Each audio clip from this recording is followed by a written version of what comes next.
l'immense cortège de tous les saints.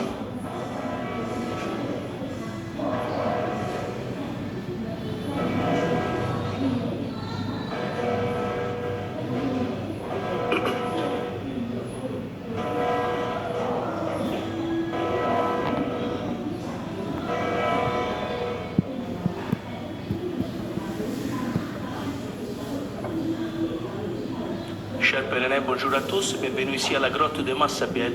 Nous chantons tous ensemble Dieu, nous te louons.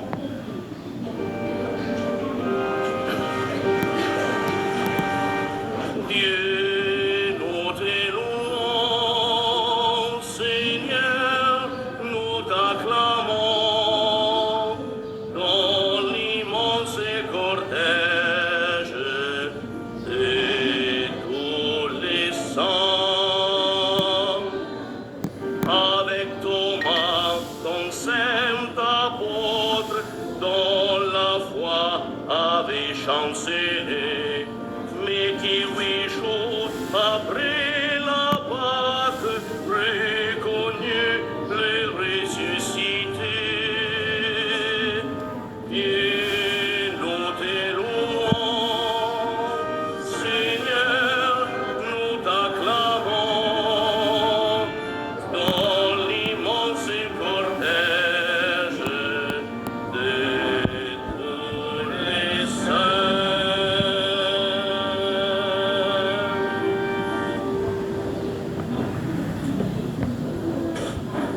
Au nom du Père et du Fils et du Saint-Esprit. Amen.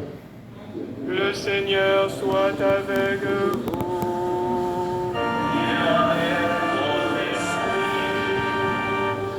Chers frères et sœurs, soyez les bienvenus ici, devant cette grotte de Massabielle où la Vierge Marie est apparue à Bernadette. Je salue particulièrement la présence des pèlerins qui nous viennent de Guadeloupe, qui prient aujourd'hui avec nous. Et je salue également les pèlerins qui nous viennent d'Espagne. Préparons-nous à célébrer le mystère de l'Eucharistie en reconnaissant que nous avons péché.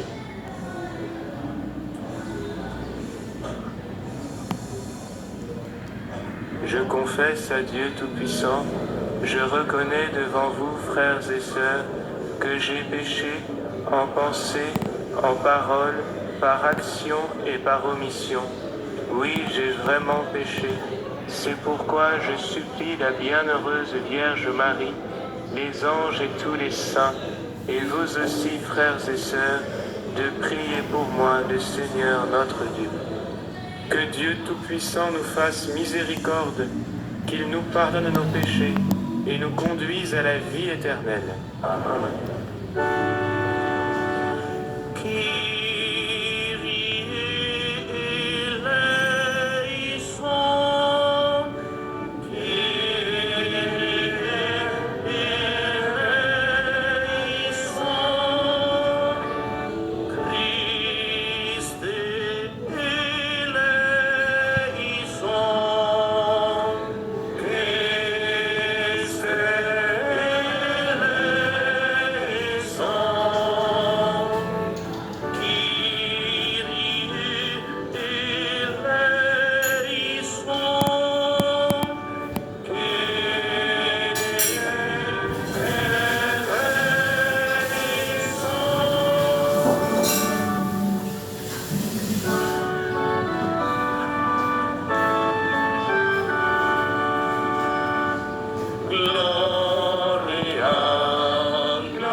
du ciel, il est Père tout-puissant. Gloria.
Seigneur.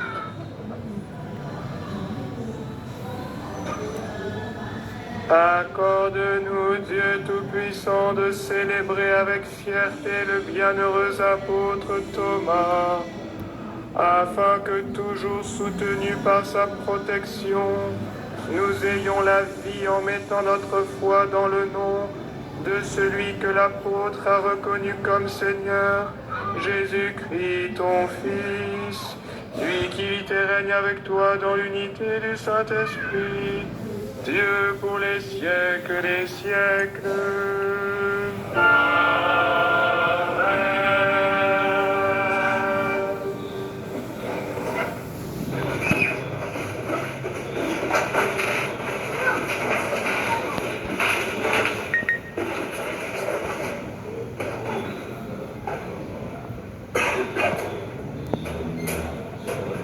Lecture de la lettre de Saint Paul apôtre aux Éphésiens. Frères, vous n'êtes plus des étrangers ni des gens de passage. Vous êtes concitoyens des saints, vous êtes membres de la famille de Dieu, car vous avez été intégrés dans la construction qui a pour fondation les apôtres et les prophètes. Et la pierre angulaire, c'est le Christ Jésus lui-même. En lui, toute la construction s'élève harmonieusement pour devenir un temple saint dans le Seigneur.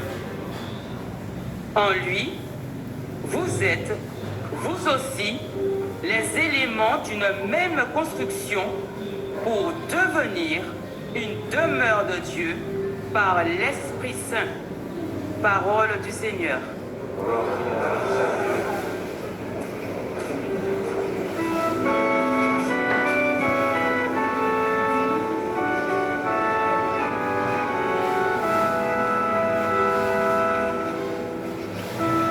Allez dans le monde entier, proclamez l'Évangile. Allez dans le monde entier, proclamez l'Évangile. Louez le Seigneur tous les peuples, fêtez-le tous les pays. Allez dans le monde entier, proclamez l'Évangile. Son amour envers nous s'est montré le plus fort, éternelle est la fidélité du Seigneur. Allez dans le monde entier, proclamez l'Évangile.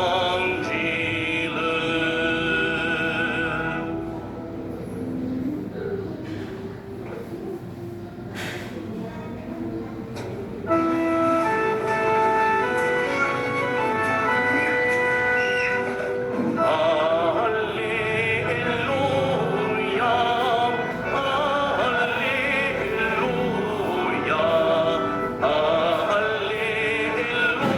Alléluia, Alléluia, Alléluia. Thomas, parce que tu m'as vu, tu crois, dit le Seigneur. Heureux ceux qui croient sans savoir Dieu. Alléluia, Alléluia, Alléluia.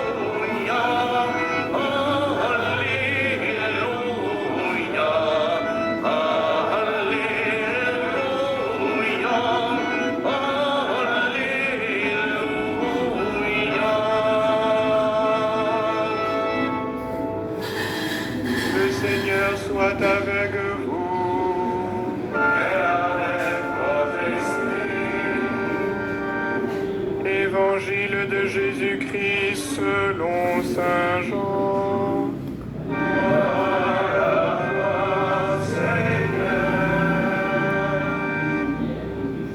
L'un des 12, Thomas, appelé Didyme, c'est-à-dire jumeau, n'était pas avec eux quand Jésus était venu.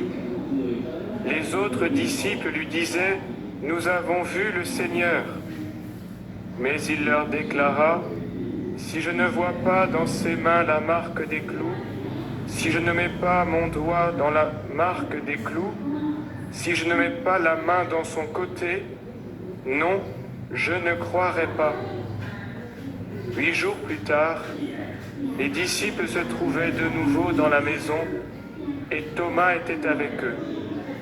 Jésus vient alors que les portes étaient verrouillées et il était là au milieu d'eux. Il dit « La paix soit avec vous ». Puis il dit à Thomas « Avance ton doigt ici et vois mes mains. Avance ta main et mets-la dans mon côté. Cesse d'être incrédule, sois croyant. » Alors Thomas lui dit « Mon Seigneur et mon Dieu. » Jésus lui dit « Parce que tu m'as vu, tu crois. Heureux ceux qui croient sans avoir vu. » Acclamons la parole de Dieu. Lạy Chúa Kitô, lời kêu Chúa.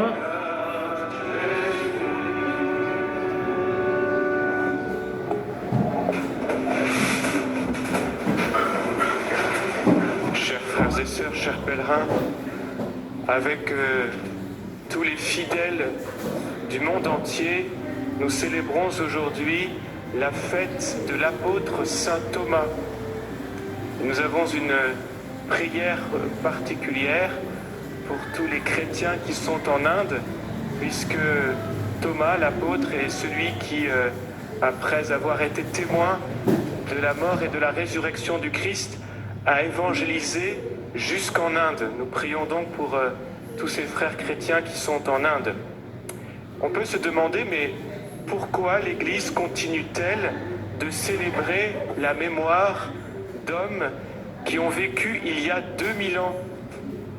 En quoi cela peut-il nous rejoindre aujourd'hui?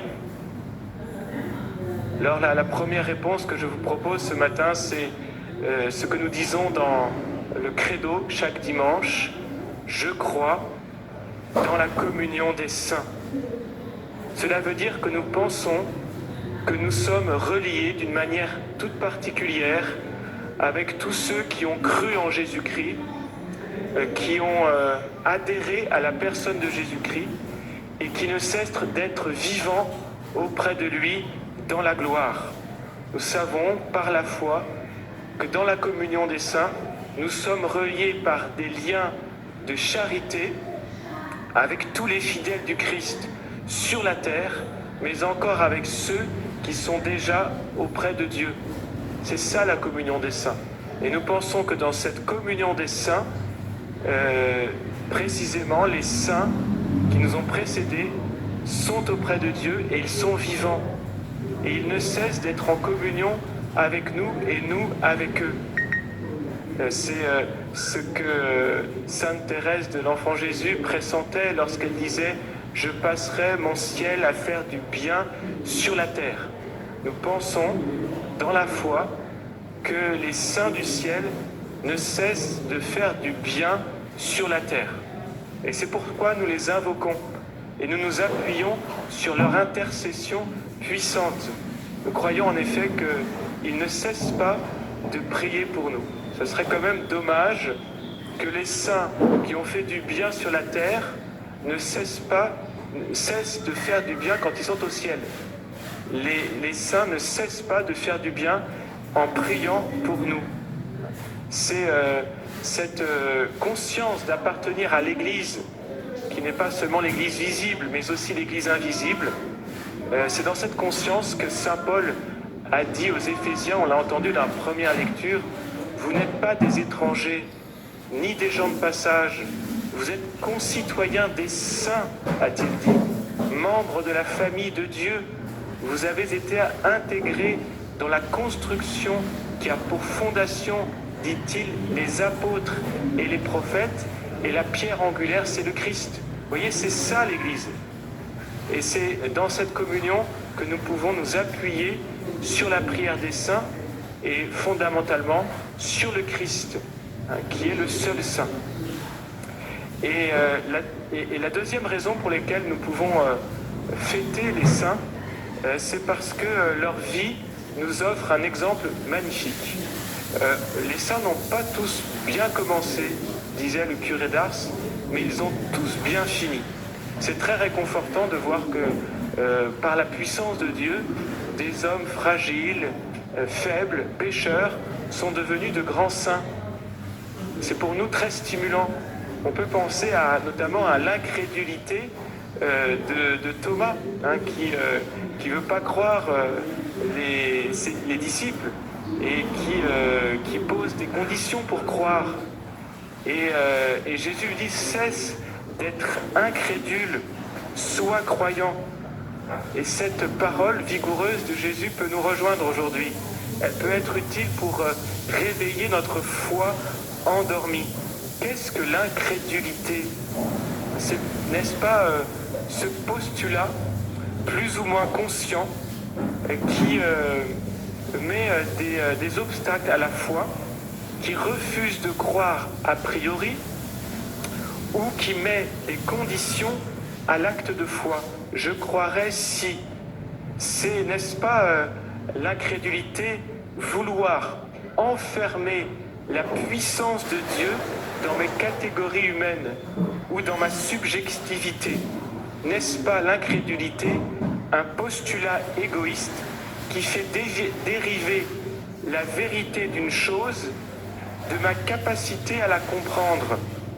Mais il y a des choses qui sont vraies, certaines, sans que je puisse pourtant les comprendre, ni même les vérifier. La vérité elle est de toute éternité, même si je ne la sens pas et que je ne l'expérimente pas. Et cette existence de la vérité est une invitation précisément à ouvrir mon cœur, mon intelligence, à une vérité qui n'est pas irrationnelle, mais qui dépasse ma raison. La vérité est.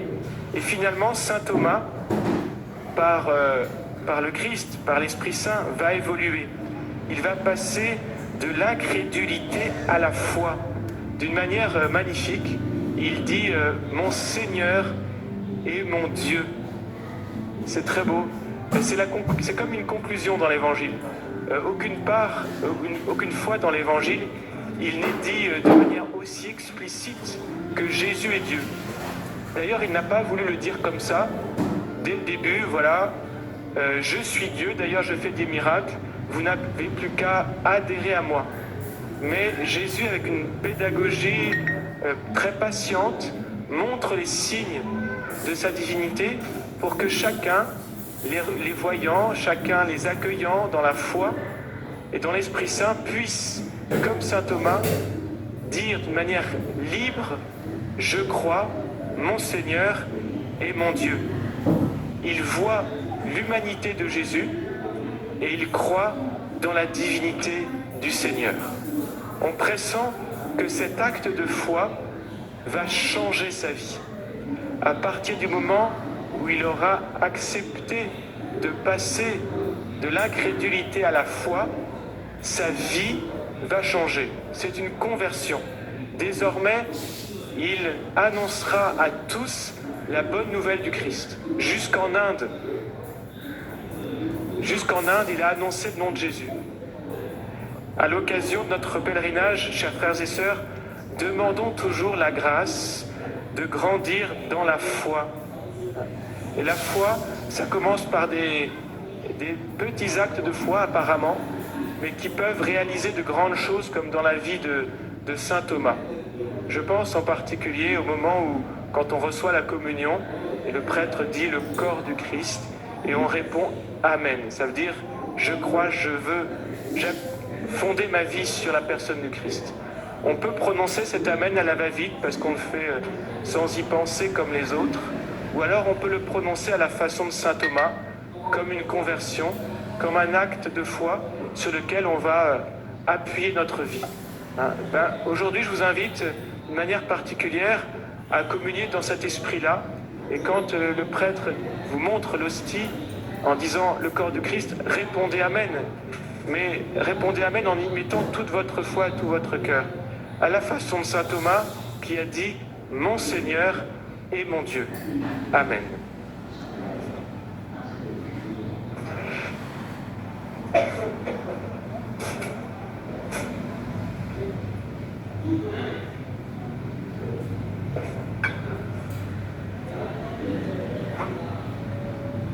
Chers pèlerins, c'est maintenant le moment de la quête. Soyez vivement remerciés pour votre geste d'offrande.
Frères et sœurs, que mon sacrifice qui est aussi le vôtre soit agréable à Dieu le Père Tout-Puissant. Que le Seigneur reçoive de nous ce sacrifice à la louange de la gloire de son nom, pour notre bien et celui de toute l'Église.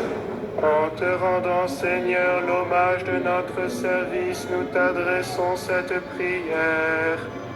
Entretiens en nous tes dons par le sacrifice de louange que nous t'offrons, en ce jour où nous rappelons le témoignage du bienheureux apôtre Thomas, par le Christ notre Seigneur.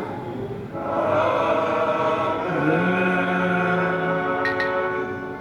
Le Seigneur soit avec vous. Élevons notre cœur. Rendons grâce au Seigneur notre Dieu.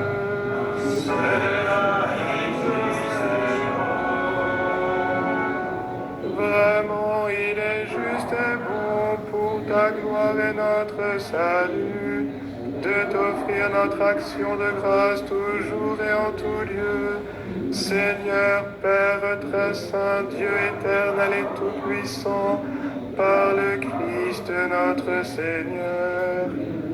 Car tu as fondé ton Église sur les apôtres, pour qu'elle soit à jamais dans le monde le signe de ta sainteté, et qu'elle enseigne à tous les hommes l'évangile du royaume des cieux. C'est pourquoi, dès maintenant et pour l'éternité, nous pouvons te chanter avec tous les anges et d'un cœur fervent proclamer.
Toi,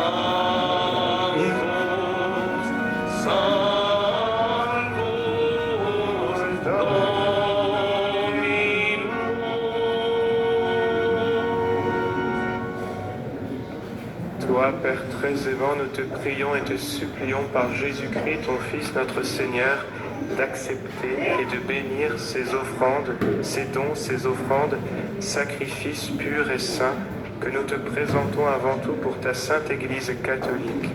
Accorde-lui la paix, protège-la, d'aide la rassembler dans l'unité, la gouverner par toute la terre. Nous les présentons en union avec ton serviteur, notre pape François, notre évêque Jean-Marc, et tous ceux qui gardent fidèlement la foi catholique reçue des apôtres. Souviens-toi, Seigneur, de tes serviteurs et de tes servantes. Et de tous ceux qui sont ici réunis, dont tu connais la foi et l'attachement. Nous t'offrons pour eux, ou ils t'offrent pour eux-mêmes et tous les leurs, ce sacrifice de louange pour leur propre rédemption, pour la paix et le salut qu'ils espèrent.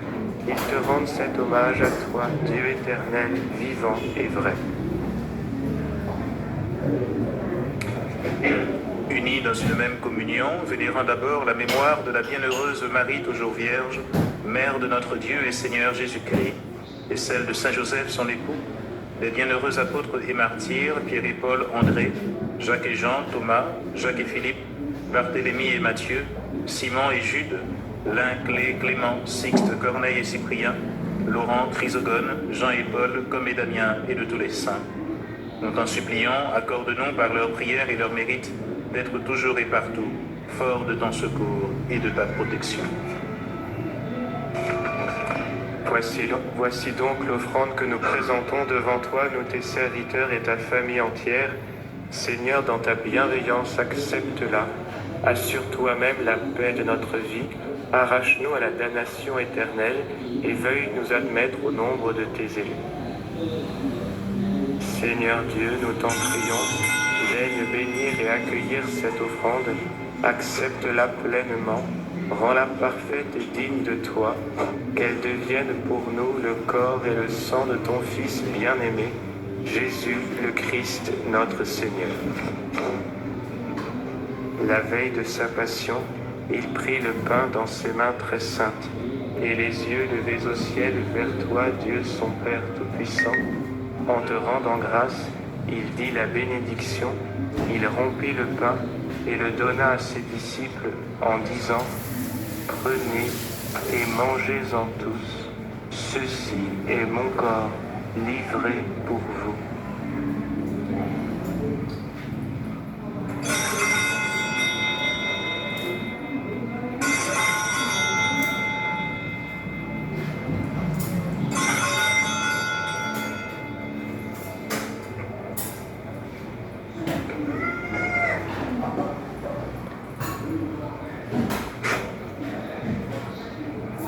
De même, après le repas, il prit cette coupe incomparable dans ses mains très saintes, et te rendant grâce à nouveau, il dit la bénédiction, et donna la coupe à ses disciples en disant: Prenez et buvez-en tous, car ceci est la coupe de mon sang, le sang de l'alliance.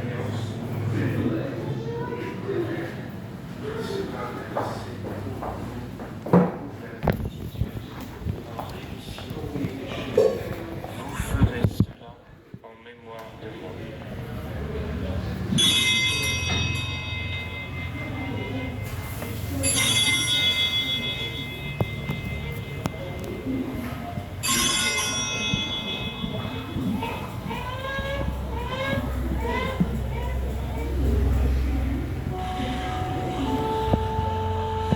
Il est grand le mystère de la foi. Nous annonçons ta mort, Seigneur Jésus. Nous proclamons ta résurrection. Nous attendons ta venue dans la gloire. Voilà pourquoi nous, tes serviteurs et ton peuple saint avec nous, faisant mémoire de la passion bienheureuse de ton Fils Jésus, le Christ, notre Seigneur, de sa résurrection du séjour des morts et de sa glorieuse ascension dans le ciel, nous te présentons, Dieu de gloire et de majesté, cette offrande prélevée sur les biens que tu nous donnes, le sacrifice pur et saint, le sacrifice parfait, pain de la vie éternelle et coupe du salut. Et comme il t'a plu d'accueillir les présents de ton serviteur, Abel le juste, le sacrifice d'Abraham notre Père dans la foi, et celui que t'offrit Melchisédek ton grand prêtre, oblation sainte et immaculée, regarde ces offrandes avec amour, et dans ta bienveillance accepte-les. Nous t'en supplions, Dieu Tout-Puissant, qu'elles soient portées par les mains de ton Saint-Ange en présence de ta gloire sur ton autel céleste, afin qu'en recevant ici par notre communion à l'autel le corps et le sang très saint de ton Fils, nous soyons comblés de la grâce et de toute bénédiction du ciel.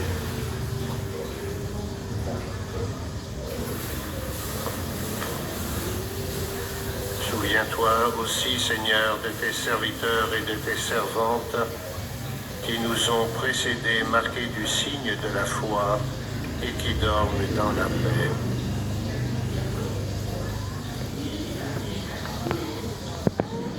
Pour eux et pour tous ceux qui reposent dans le Christ, nous implorons ta bonté, Seigneur, qu'ils demeurent dans la joie, la lumière et la paix.